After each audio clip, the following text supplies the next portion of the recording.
Hey, James from Half Sun DSP here. We're going to go through one of our plugins that we've just created, and I'm very, very excited to show it to you guys.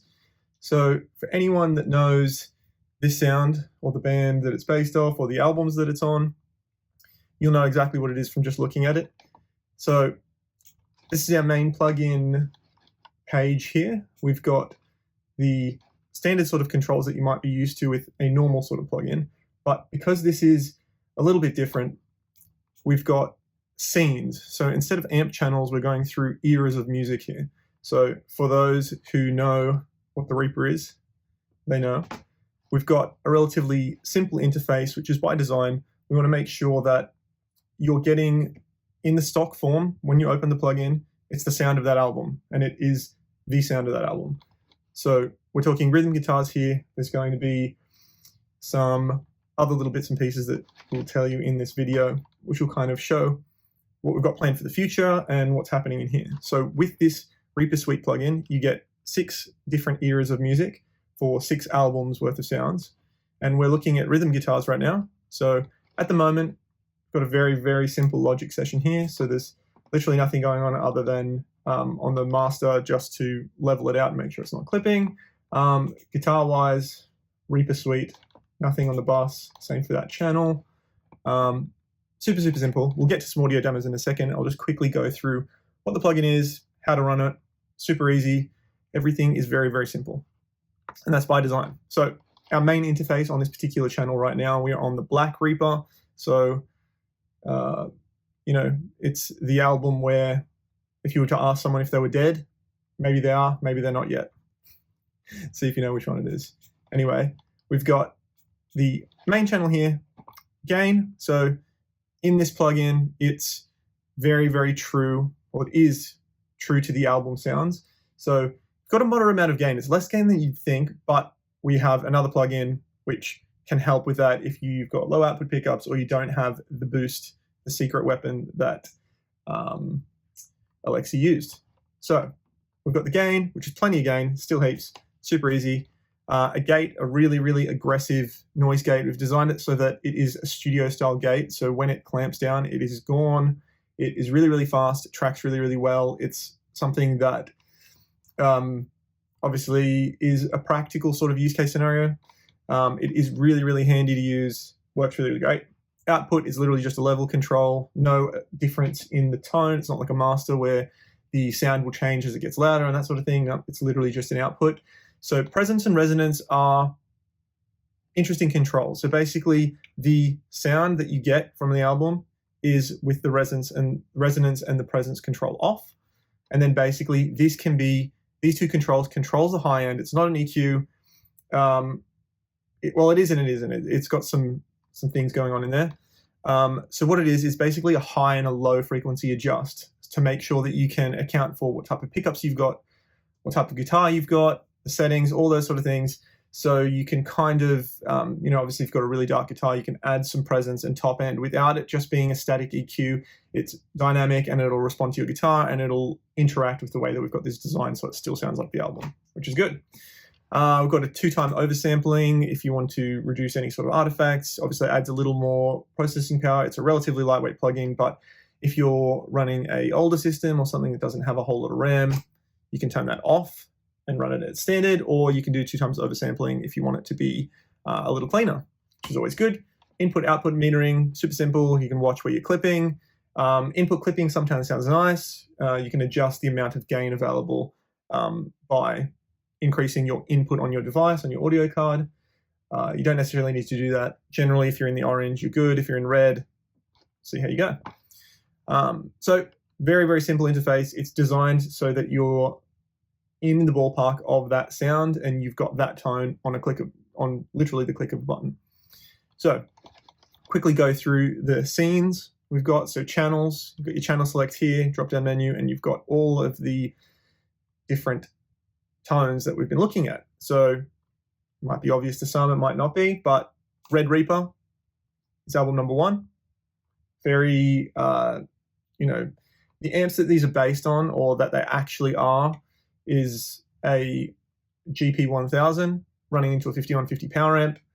We have gone to extreme depths to make sure that this is correct and accurate. So we, in the real world, have actually built a GP1000 that is a modded version. It's our own take on it. It is authentic to the original, and it has the modifications that we all want.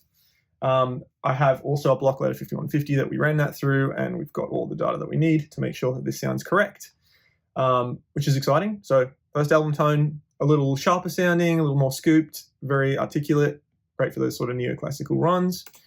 Number 2, Green Reaper. You can see our character here is going through dimensions. So each of these sort of eras is the Reaper traveling throughout. I like to think of it that way. It's kind of cool. And then the effects of that dimension on the character is kind of cool. So Green Reaper is album 2. There's a lot of hate that is being bred in that album, you could say.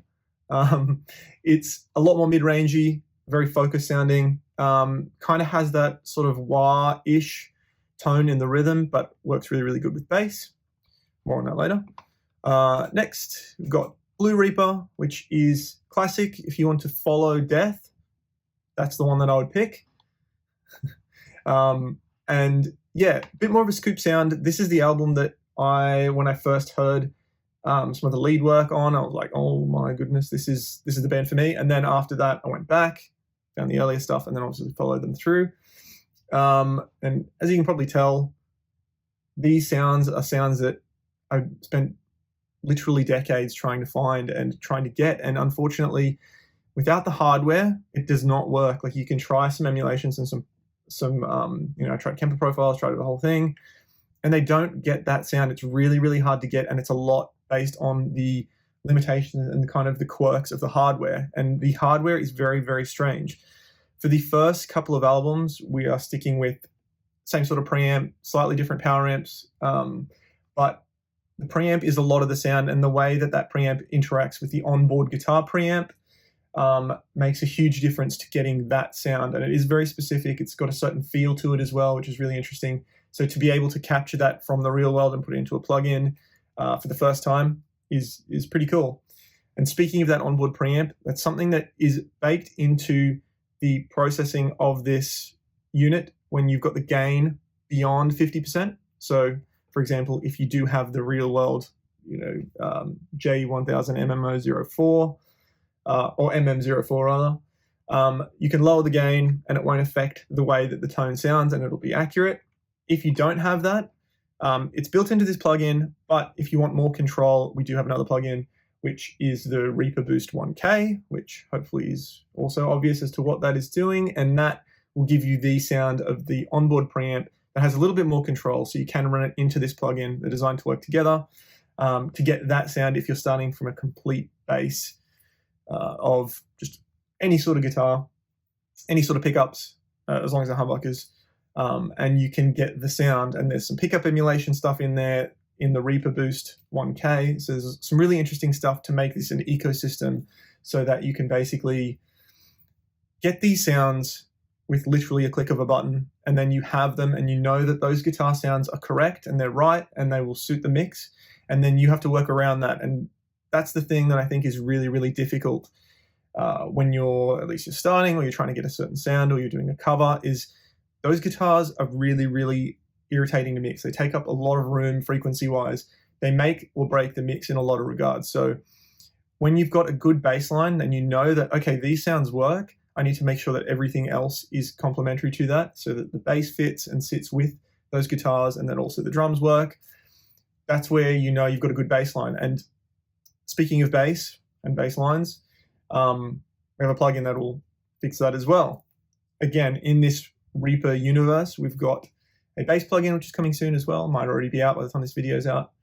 And that will integrate with this and the Reaper Boost 1K to give you the album sound of instruments that aren't drums and vocals, obviously, so that you know that you can just open it up and you've got those tones.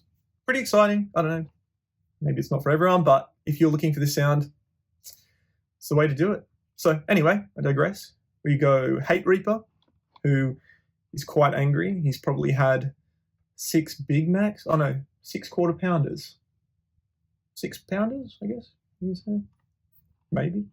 Anyway, a lot more mid-focused, not quite as aggressive in the top end, but it's got this kind of sort of hollow mid-range thing, which is really cool, and it makes it angry. It sounds hateful, which is why he's the Hate Reaper. Then we've got Black Reaper, which is my favorite, one that we touched on initially. It just sounds awesome. It just works. It's aggressive, not too bright, not too mid-rangey. It's kind of scoop sounding, but not in a bad way. This is my favorite. It just works. Blood Reaper, if you've had a couple of drinks and you've got a taste for blood, that could be where you're at. Again, really good, a little more mid-range, interesting sounding. It's got its own take. This one is another really good tone. It is not the GP1000, the modified GP1000. This is based off a gold amplifier that we all know that has some tribal designs in it. And as a different mid-range, it's kind of, it's just a different take. It represents a different era for this band, and the way that you can kind of, get another sound, which is interesting, and they work together. They work really good. That's enough talking. That's just the general rundown. It's a very simple plugin. It's designed to do one thing and to do one thing perfectly. And yeah, I think it sounds really good. So